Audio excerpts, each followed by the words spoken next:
Bienvenidos al podcast Cristo y los Clásicos. Bienvenidos. Welcome to the Christ and Classics podcast. This is Colton Moore. I'm here with my buddy Devin Wilkins. I'm in Northeast Texas, and he's in Tulsa, Oklahoma. Not for long. Devin, where are you headed? Moving to Maryland.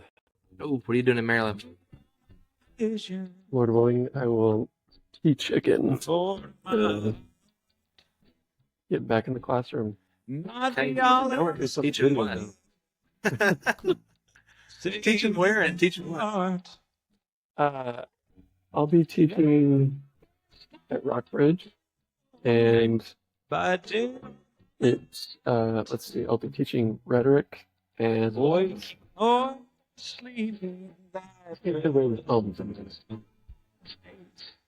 rhetoric and history. Nice.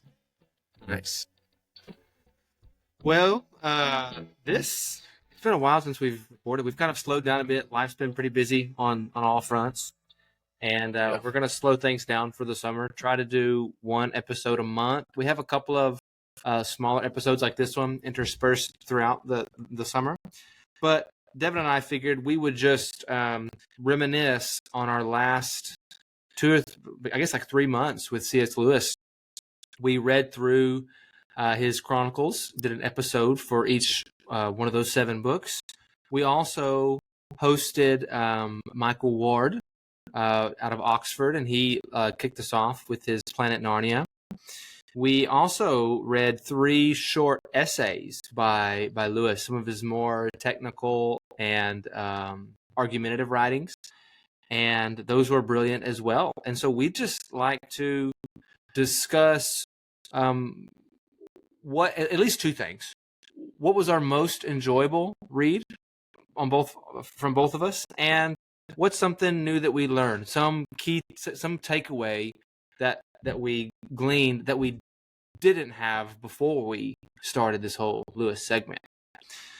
Why don't we do this, Devin? Let's just start with the Chronicles. Let's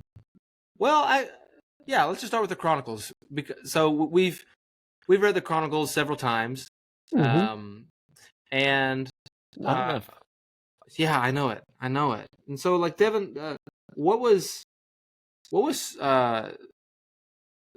one of the Chronicles did you enjoy the most this time around? Yeah. And then tell me why.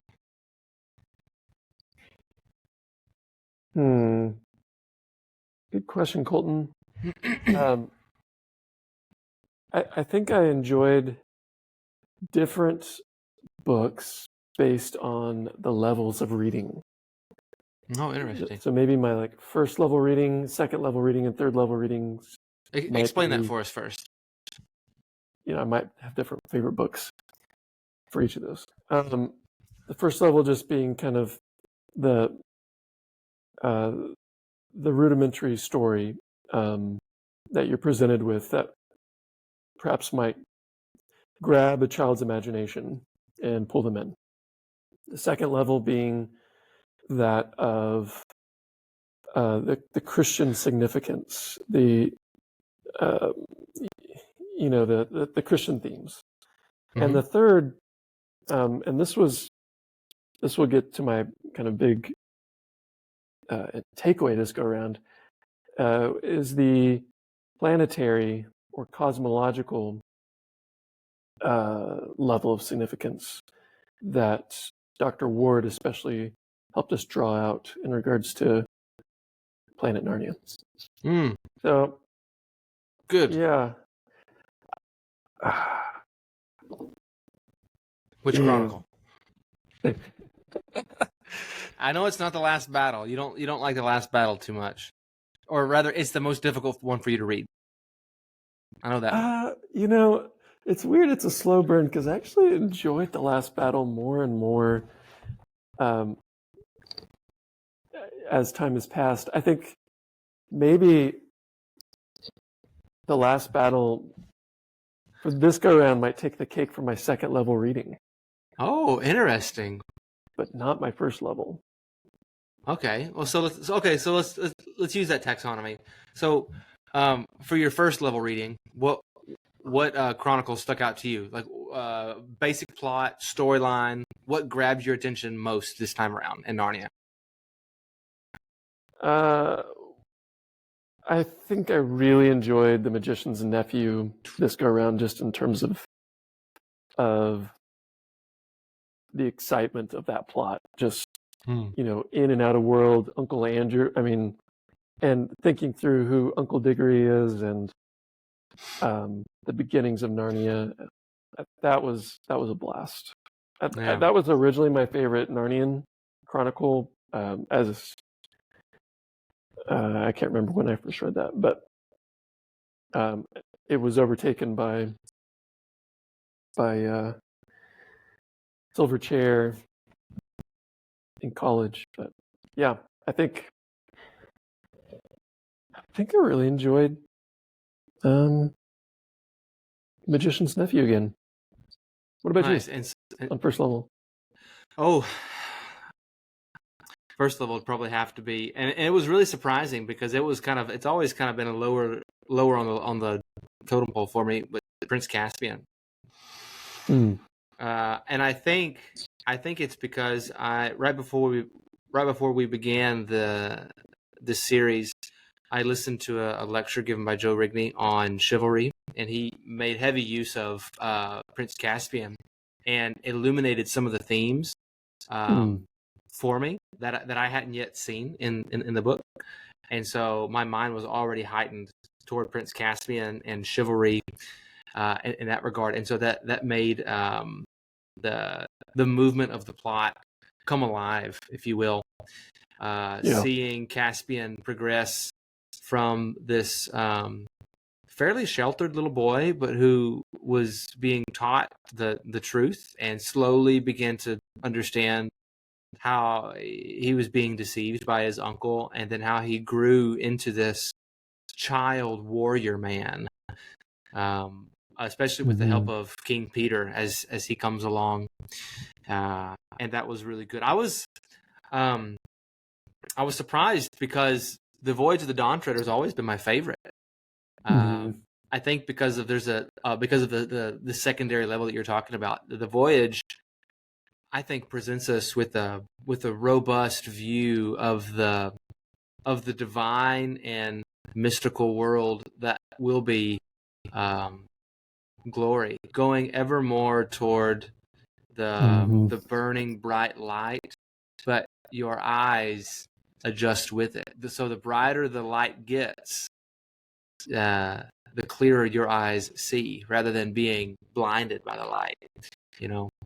And I think that's a beautiful picture. The planetary themes of Planet Narnia didn't stick out to me as much, just because I've read like 3/4 or so of Michael Ward's book, and so and I haven't read the Ransom trilogy, and so there's a gap there, and that plays a huge part in Planet Narnia, his book. And so the planetary themes, the cosmological overtones, this cryptic reading that Lewis weaves into it, didn't stand out to me as much. Although, I guess it did a bit, quite a bit in The Lion, the Witch, and the Wardrobe. With the winter passing, and the jovial, jolly, big themes, especially portrayed in the figure Aslan when you first meet him, and Saint Nick or Father Christmas, and the passing of winter. So there's that. The hardest book for me to read is The Horse and His Boy. The Horse and His Boy, because there's lots of commercial trade and economic Mercury angst, if you will, right? Yeah, and it's not as I can definitely see a younger child having more difficulty with that one than the rest of them, because they're in my mind. But no, I think this time around I enjoyed most Prince Caspian for its for the chivalry that's exhibited in King Peter and Prince Caspian, but also in the repeating refrain of faith and sight and belief that leads and is an action that is so perfected. Well, not perfected, but she's not perfect, but in Lucy again. So Right. Yeah. Yeah, that's one thing that I really appreciate about the Narnian Chronicles, especially on that second level, about how Lewis does a great job of capturing what it's like to live not at the beginning of something, like in the immediate biblical narrative, or at the end, the eschaton, but to be living in the middle and the faith that it requires. That's why I always really enjoyed Horse and His Boy, because, or not Horse and His Boy, Silverchair, because there's all this deception, and you're trying to figure out what reality is in a world that is telling you, what you think you don't know, and so I think we do live in a world like that, a world that says, manhood and womanhood, or the existence of God, or morality, or anything. Let's call those into question. Who's to say? Very Nietzschean. And I think Lewis kind of gives categories to the Christian for living in the already but not yet. In ways that are more tactile than, really accessible for a young child, but even for me. Yeah, it really did feel. I had a thought many times as I was reading through these again and listening through them again, that like it felt like I was being taught about the philosophical undercurrents of our current worldly age through this story of Narnia. It really felt like it felt like a fictional treatise against modernism and even perhaps postmodernism. Certainly like rationalism, and I'm so thankful that this is a children's book against rationalism in a real sense, because it really trains children to believe in the supernatural, believe in the magical, because Narnia is a lot more like our world than the science textbooks that are being fed to students across America. That's my 2 cents there. So I really enjoyed this time around in Narnia. At least that much. The imagination is really powerful, and I'll always remember, or at least I'll remember the thrust of the quote from Lewis, where when he decides to kind of back off a little bit from explicit Christian apologetics and to take the narratival approach, to steal past people's waking dragons in order to, like, folks are going to fight you on something if it's explicit, but you can, almost subconsciously get around their defenses by writing really good stories, reading really good stories. I mean, it's really important to read good stories to our kids, and so on and so forth. And I do find that, on occasion I think of these books when I am struggling with the world I live in ways that are hopeful. And it bolsters my faith in God, and the story that he's writing. Yeah, that's great. So we also read 3 of Lewis's shorter essays, only 3 of them. The first one we read was called Meditation in a Tool Shed. The second one we read was called Democratic Education. And the third one we read was called The Necessity of Chivalry. All three have proven to be some of my favorite short reads, I think, ever. They're really swell. And it's hard to pick just one, but because I'm a literature teacher and I'm dealing with books on a daily basis with students and trying to convince them that a life of reading is a life worth living, I think the first essay we read stands out the most. Meditation in a Tool Shed. Lewis's premise, his main point in that essay was that there are two kinds of reading. You look along a text, you read along a text, and you look at or read about a text. And both are important. Both are important and have their own place. But and so they're not mutually exclusive. But what was so encouraging to me is that so often in education, particularly some sort of modern progressive education, we spend so much time looking at a text, analyzing its literary devices, analyzing a text's literary features, its genre, its historical context, its author biography, and we generate assignments along these terms, which are really important to do, right? It's important to analyze a poem and know that it's a limerick and not a haiku. It's important to know the structure of an English sonnet and why it works. But it's equally important to just sit in it and just be in the story, be in the poem, to look along that text. That's just as important as looking at the text. But the problem, the difficulty is looking along a text is less tangible, and it's more difficult to assess by modern criteria. Like it's hard to give a grade to a student and assess them on how well they looked along a text or sat in the text or just existed in it. It's easier to generate assignments and grades for looking at a text. Right. And so that's really impacted my classroom and my own reading as well. But what about you in those three essays? Yeah, I tend to agree. I would think that Meditation in a Tool Shed sticks out the most.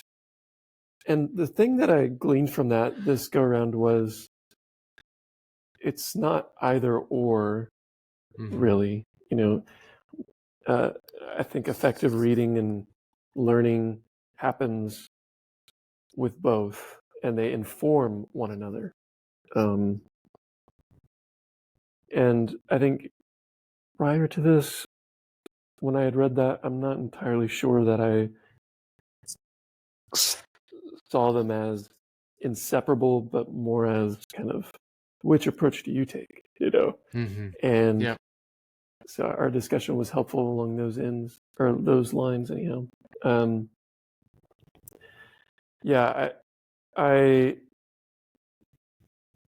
I tend to definitely just say one, this way or that way, and incorporating them both. I don't know exactly how you would wisely incorporate anyhow, an objective criteria for the looking along, but it's challenging. I was talking with the teacher about this recently, a teacher friend, and she told me that ever so often, I think like every other week or maybe even once a week, she devotes time for the students just to read and then like reflect in like a composition journal on what they've read. And it's really open-ended. Any thoughts at all that come to that person's mind about the text that they've just been reading. And she goes through those, and and it's not so much as she's like looking for a grade to give on how moving the book was to the student, for example, but so much that she can just gauge in her mind, like, how is this book landing on the student, right? And obviously those students who invest more in the book and are interested in it obviously generate better reflections. I haven't figured out any sort of way to do this well. My go-to is just I read aloud a lot to my students, and when I do, I'm like all in, like, and I'm not acting, but I'm loving the book, and I'm trying. Well, I'm not really trying. I'm loving the book with them, and just hoping that maybe some of my enthusiasm can like bleed over into them, you know? Yeah. And like my goal isn't like in the moment. My goal is 5 years from now, 10 years from now, I want that student to think back on our class time with The Hobbit, spring 2024, and say, you know what? That was a really good book, and I think I want to pick it up again. And then that's the spark that just ignites, you know. So I'm like, I'm hoping for the long-term returns and not like the instantaneous returns in a student. Yeah. And I think looking along a text with the class by reading it out loud can foster that. Mr. Moore, I wish you were my teacher when I was a kid. Well, so it's so funny. I teach 7th grade, and now with technology and everything, students just look up everything that they just like Google your name and just like scour the internet, and they're like, "Mr. Moore, you've got a podcast?" I'm like, "Well, kind of. It's really nothing special. It's just me and my buddy who just love to read books and discuss them together, and we're not trying to get famous." But they're like, "You should give us a shout out. You should give us a shout out." And so this is my shout out to those students. I won't call them by name. Yeah. Oh, that's awesome. Yeah, they're great students, great kids. So, yeah. I can't not say anything about the necessity of chivalry. Go for it. That little piece was really great, and I think it's helpful for parents, particularly who are raising young boys in the home, because we in America tend to extremes. I personally tend to extremes, and we either, if you're in the South especially, have an extreme hyper false masculinity, a hyper machismo, stoic. You don't cry, you don't share your feelings. You're strong and you're hard and you're gritty and you work with your hands. And anything less than that is not a man. And then on the far end of the spectrum is you've got really effeminate, too soft. I mean, to use well, I'm not going to use the crass term. Especially now that your students are listening. Yeah. Hyper effeminate men who don't know when to have a thick spine. They're pushovers. And I think I would assume that most men gravitate towards one or the other. But what Lewis does in this essay is he says that, a man who is chivalrous is like Sir Lancelot. He is a man who is very well acquainted with bloodshed and fighting and valor, defending his people, providing for his family. And yet on the turn of a dime, when he's in the company of ladies, he's a gentleman, and he's meek, and he's soft, and he's gentle, and he's everything I think any woman worth her salt should want in a man, right? And what that means practically for us is, and for our young boys, is that, boys, you open the door for women. Boys, you especially treat ladies with respect, young and old ladies. Yeah. And boys, when it's time for you to protect these ladies, or anyone weak in particular, especially, you stand up and you fight for them. And one of the things that we talked about with our buddy Keith in that episode was that the home is the training ground for our young boys to find potential candidates for marriage later on. meaning their mother. The way that they treat their mother is training ground for how they're going to treat their potential betrothed and spouses. And that Yeah. little essay is a great piece for teaching them that, I think. Yeah, I remember you're jogging my memory now. It's been a roller coaster since that conversation. I remember kicking back against Keith about like, well, I would, a truly chivalrous man can both be warrior and gentleman. Yes, but I think where I was kicking against Keith a little bit was wisdom has to come into play, right? Yeah. You can't just always, unless there's just an really obvious situation.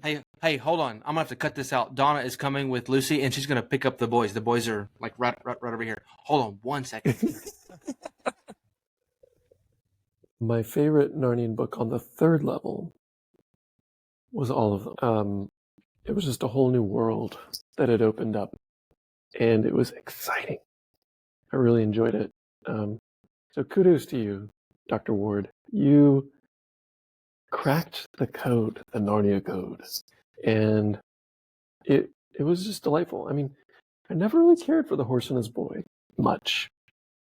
I mean, fine, but then the question I always asked, as all of our faithful listeners know, was how does the planetary connection connect to in the story?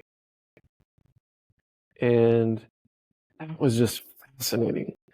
It's really, yeah, it felt like there were hidden gems that I had never known that we're able to unearth. We're going around in the Chronicles of Narnia with little metal detectors, finding all kinds of goodies. What a sweet thing. I propose, when Colton watches this later on as our handy-dandy editor, that maybe next summer we do the same thing with the Ransom trilogy. That'll be fun. Be a lot of fun. But yeah, there's just so much interest, so much. I mean, to take Mercury, and he's a trickster. He's a traveler, messenger, and take that and link it to hope in the Narnian series. Okay, I'm back. I'm sorry. Oh, hey. So we had planned this, but then like we had misunderstood our Lucy's dress rehearsal, and so the boys came with me, and I spent an hour and a half with them, and then this last, I guess, like half an hour, I let them watch a little show while we did this. It's all good. So I won't tell. Okay, you're talking about a whole episode without you. Oh, what'd you talk about? Me and our listeners, we were getting into it.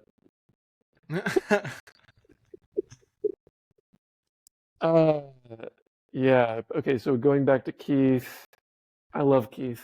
What a great guy. I mean, and a real gem just to come on here and kick it around with us when his kids are asleep and his wife is waiting on him. Anyhow, yeah, the wisdom required, because it's not merely when you have a damsel in distress or something like that, or that requires gentleness, or the fruit of the spirit. None of those. I mean, certainly you have the imagery of the armor of God. I get that, but the fruit of the spirit doesn't really show up on the warrior radar exactly. I mean, I grant that you can fight others for the sake of love, right? And things like that. But what I see more often, and even in Christian circles, I see people going out and picking fights. People that you and I both know, picking fights for the kingdom or something like that. in ways that I think would be foreign to Lewis and Jesus. Yes, I think so too. And I think Lewis might even argue that behavior is not chivalrous. Chivalry would be Peter, Prince Caspian, King Peter, and Miraz, hand-to-hand combat on the battlefield. They're fighting. Peter has got Miraz on the ground. Peter can stab Miraz if he has he has every right and every opportunity to cut Miraz's head off. But you know what he does? He offers him to get back up, to stand on his feet so that they can have a fair fight. And it's like that, like mercy in the fight, like a mutual respect and character. Honor and mercy for your enemy in the midst of a battle is because Peter doesn't want to fight him. Peter would much rather there be peace and gentleness, right? Diplomacy. But Miraz doesn't give him that option. It's either you fight the enemy, or you die. And you're the king. And if you, the king, die, you've let your people down. Like if you know, and it's different than like sacrificial death, right? This is a moment of where wisdom says it's an appropriate time to be on the active offensive here. Yeah. And I think you can make an Old Testament and a New Testament case for such times. I would say that those times should be very rare. And I would assume that most folks here in America, most Christians in America, probably shouldn't have those kinds of active offensive moments often. And if they do, like you said, going out on the hunt, if you will, to pick fights, then there's something wrong there. And that's the kind of fight that we would not encourage for our young boys. You're right.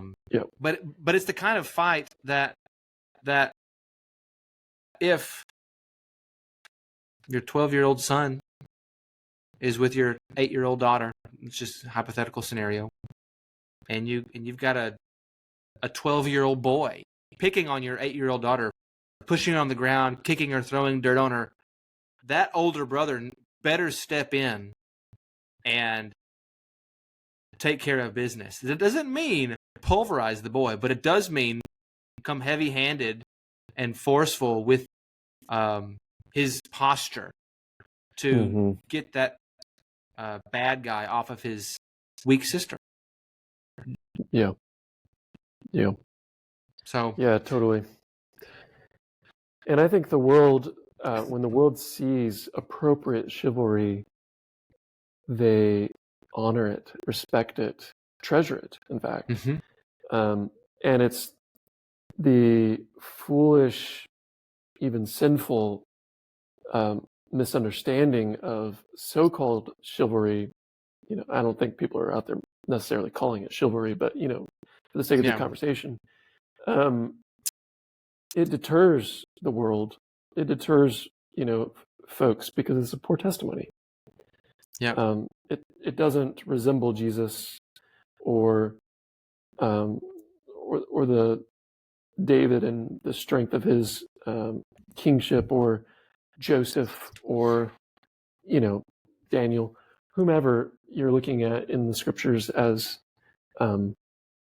fairly exemplary, or you know, Christ is obviously the most because he's perfect. But yeah. Well, there we go. Meditation in a Toolshed, Necessity of Chivalry, Democratic Education. Surprisingly, Prince Caspian this time around. Those three have been my favorite reads this go. So and then for the summer, we're on to Odysseus. While Devin moves, takes a break, I'll be with Dr. Marcos, Mr. Kern, and Joe Ben House to discuss Odysseus and his return back home from Troy to take care of his own business with his own wife and all the shenanigans happening on Ithaca. It's bizarre. It's like a bizarre pagan pre-Christ prophecy. It's really weird. Yeah, The Odyssey is fascinating. it's wonderful. I'm really eager. I'm really eager for it. And so, well, man, any parting words? I said a lot while you were gone. I'm eager to listen. Yeah. So, Yeah, I was saying to all of our listeners while you were tending to your family that we should do the Ransom trilogy next summer. that would be great. That would be great. Oh, also, take it too, easy. after this summer, I hope we're still on tap for doing some American documents, founding American documents, and as a way to kind of situate our thoughts for the upcoming election. That would be sweet. Declaration of Independence, Constitution, maybe some of the Federalist Papers, some speeches. Can any of our listeners vote? Why did you ask that question? Because you said in preparation for the election. Oh, well, my 7th graders can't vote yet. Yeah. Well, all right, man. No. Yeah. So Gettysburg Address, Constitution, Declaration of Independence, maybe some Federalist Papers. I Have a Dream speech. Or letters from a Birmingham jail. I don't know. Whatever we can squeeze in. I like the letter from Birmingham. We'll be busy. Yeah, I like. It'll be a busy time of life for you and me, but yeah. We'll see. Short reads though, fairly short. Federalist Papers is heavy sledding. I'm glad you mentioned Dr. King. I really enjoy Letter from a Birmingham Jail, and even like Frederick Douglass's short little essay on the 4th of July. Really good. So yeah, all that is also coming up. Douglass has a really good speech, or is it an essay? Anyway, I think it's a speech on the original Lincoln Monument in D.C. Oh, interesting. Never read it. It's called Lincoln Square, I think. Uh-huh. And it's got the statue of Abraham Lincoln freeing an African-American slave, and the slave is in shackles, looking up at him, totally at his mercy. And as I recall, I think, so I believe Douglass was there and spoke and said, someday, the kind of the white America will raise their own monument to Lincoln, and this one won't be remembered. But and yeah, it's pretty true, unfortunately. But Douglass, what a guy. Yeah, all that's coming up this fall. Should be good. Be really good. Yeah. In the meantime, summer Odyssey. All right, brother. Good talking to you as always. You too. Yeah. Thank you.